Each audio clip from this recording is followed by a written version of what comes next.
Hi, this is Aaron and Linda with Traveling Flamingo, and today we got a bunch of cruise news for you. We're going to be talking about some more cruising that's opening up with Royal Caribbean. We're also going to talk about what's happening to a lot of these ships that are getting sold off. As you know, more and more are getting sold off, and we're going to tell you what's happening with them. All that coming right up.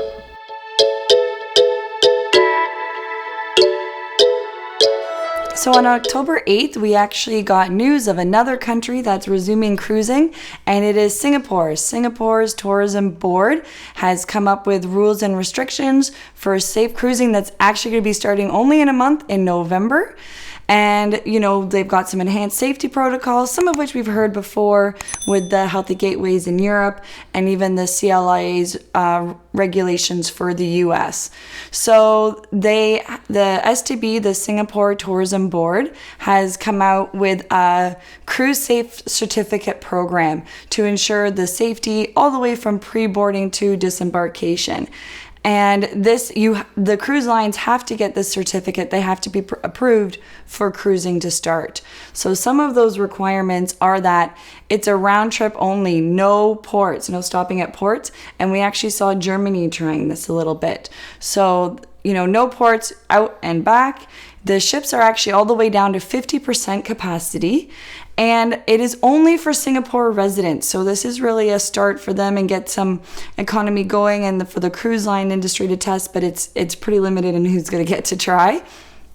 The pilot cruises are going to be the Genting Cruise Lines. Their World Dream is going to be starting on November 6th. And they were one of the first cruise lines to come out with a plan, and so it's good at least they're able to put some of it in action. Yes. And then the big cruise line that we're all anticipating to have started is the Royal Caribbean. Their international cruise line, the Quantum of the Seas. Really big deal. Theirs is going to be a little bit later in December. But this is a huge deal for Royal Caribbean. This is a really big ship of theirs.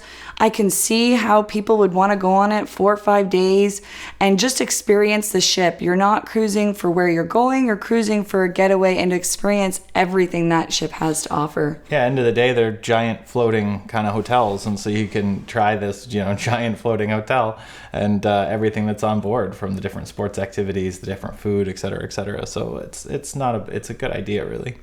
Yeah, so over those 2 months, the STB is going to be monitoring where to go next. Will they be releasing more?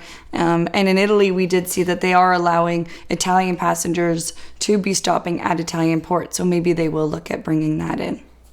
So now we're going to tell you a little bit as to what's in the cruise safe certification requirements. We do have a video about the CLIA and what they're approving. That's the cruise line industry body, that what they're approving, which is made up of most of these cruise lines. So we'll put a link to that video quickly. But the cruise safe certification requirements include having continual infection control measures. So this will be mandatory COVID-19 tests prior to boarding, which is great. Do remember though that the tests don't necessarily always get people who are just starting an infection. So it isn't 100%, nobody on the ship could have it. So just a reminder on that. While on board, there will be strict and frequent cleaning and sanitization. We're seeing a lot of this where the staff is cleaning everywhere. It's probably the best time to be on a ship because it's going to be very clean. And ensuring that 100% fresh air through the ship. So this is where they have the HEPA filters. They're trying to open up more airflow throughout the ship so that if there is any COVID-19 droplets or what have you, they're pushed out. Yeah, they also have plans to reduce the capacity. So we've already said it's at 50%, but this is really to ensure physical distancing. And they're also going to have plans and ways to prevent mixing of cohorts and close contact. So, if you have a group traveling together, I would imagine there's no mixed dining and just really trying to keep people's groups separated, which again, some people really, it's great to get to go and meet so many people, but your experience is just going to be different. I don't think that it's necessarily going to be bad, but I think that people who are regular cruisers are going to have to change their mindset. If you've never cruised before, you might not know that you could usually go and meet so many people and all that. So, again, there won't be as much mingling. They do also need to have clear plans in case of COVID-19, what their emergency response is going to be, and they do need to follow the current national policy. So in Singapore right now, that is wearing face masks and a 1 meter social distancing. So we know, the CLIA, that is something that they had said before. So again, there is a lot of overlap with the CLIA. There's a lot of overlap with how the gateways, they would have been looking at that, especially for the cruises to be approved. And it's a really important one to have those plans, because at the end of the day, one of the problems that they had with the other ships was that they didn't have a plan. Whereas here, you need to have a plan as to what hospital you're going to, where the patients are, or where the passengers are going to stay if they have to quarantine, all of that stuff, which they didn't have before. Yeah, so I think, there's a lot of that are coming out, and the more that they are being transparent with the plans and the policies, I think the more confident people will be to go cruising. You do still hit that, am I going to want to spend that money on a cruise and be wearing a mask? Am I going to want to be spending that money and not getting to socially distance? But it is an option for locals to get away and have a break, because I'm sure there's a lot of people who are looking forward to just having a break right now. It's slightly more challenging, actually, if you're a crew member. So they have to, before they even leave for Singapore, isolate at home for 14 days. They need to have a negative COVID test before they leave.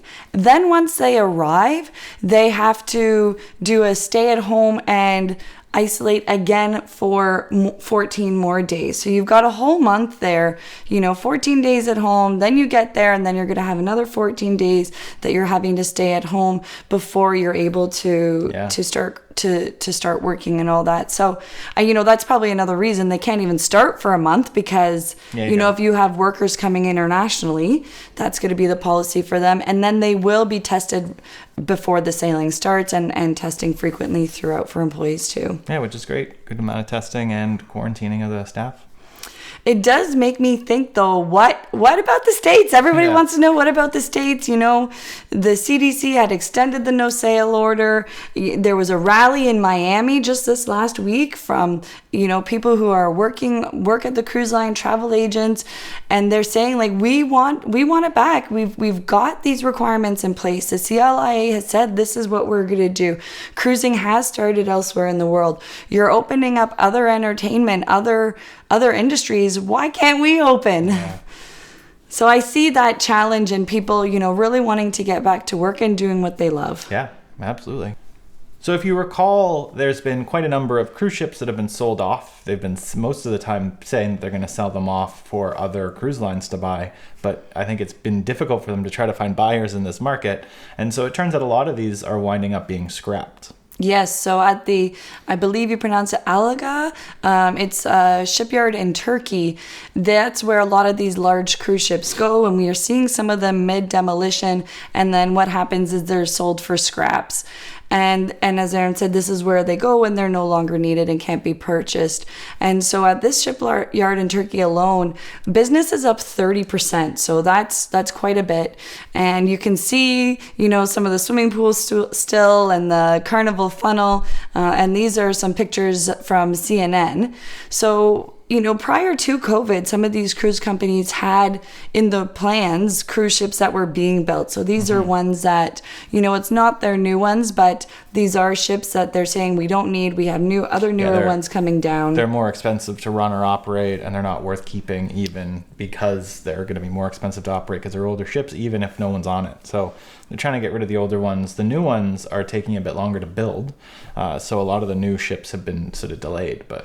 Yeah, and it's hard with so much uncertainty in the market right now. And Carnival had plans, and they did sell some of their cruise ships in September. They did sell a bit more because it ended up being 18. And it's actually a 12% reduction in their fleet. And some of these did have itineraries planned for 2021. So, those people will be on extra cruise ships, or as we're seeing, just they're canceled altogether. Yeah. So there actually are still some companies purchasing cruise ships, though. As we said, not many. The UK cruise line Fred Olsen Cruises has purchased 2 from Holland America this summer, so that's promising.